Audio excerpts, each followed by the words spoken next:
Hello everyone, it's Ecology Matters. I'm Pat. And I'm Jeanette. And today, there's only one thing to say. Here be dragons. Alternatively, we could have said, by George, can anybody guess where we are today?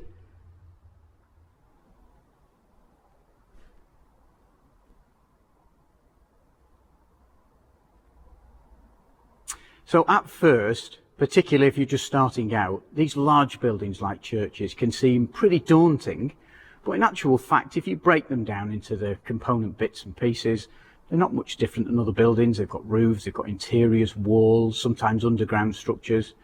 We usually start by having a walk around, taking some pictures and getting our bearings before focusing on any specific areas in particular that might need a bit more of our attention. Have a look at these drone pictures to see what I mean about the various bits and pieces that make up the building.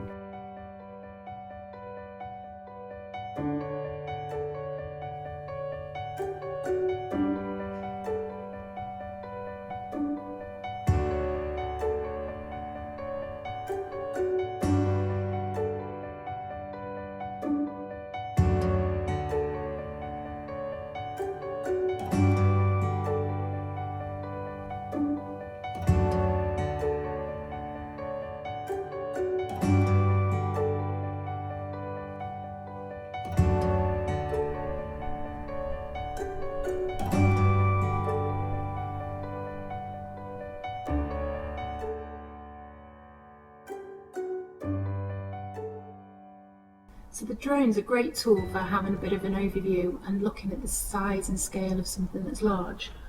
But one thing that we've started to do is use this UV torch to help us look at close detail. It's a really good technique for trying to identify if there's any urine staining or urine splashes. I'm not picking up anything in this area, but it's a good demonstration of how the beam can close in on a small area and highlight some of the marks or some of the evidence that bats might leave behind that we wouldn't be able to see necessarily. Now, one of the advantages of this church today for us, is that it's been disused for some time. It can mean that it hasn't been cleaned for quite a long time.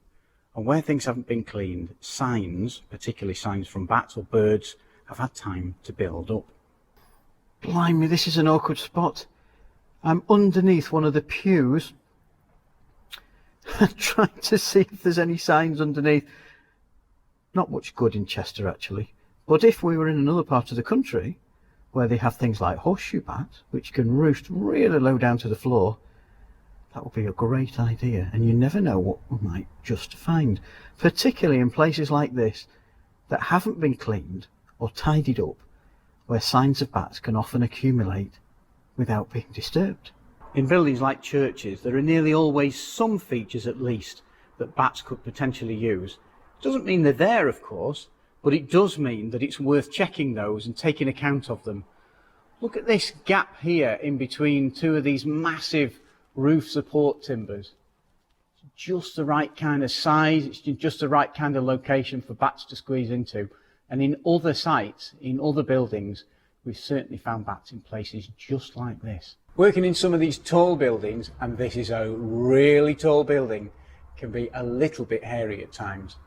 Just have a look at this ladder that I had to climb to get up into the bell tower earlier on today. It's got metal rungs and it's attached to the wall, it's bolted on, it's really safe, but oh boy, what a climb that was. And when I got to the top, what I didn't realise was I wasn't even halfway there. And here's some other pictures of the outside. This is quite a tall structure, really quite difficult to get up to the roof.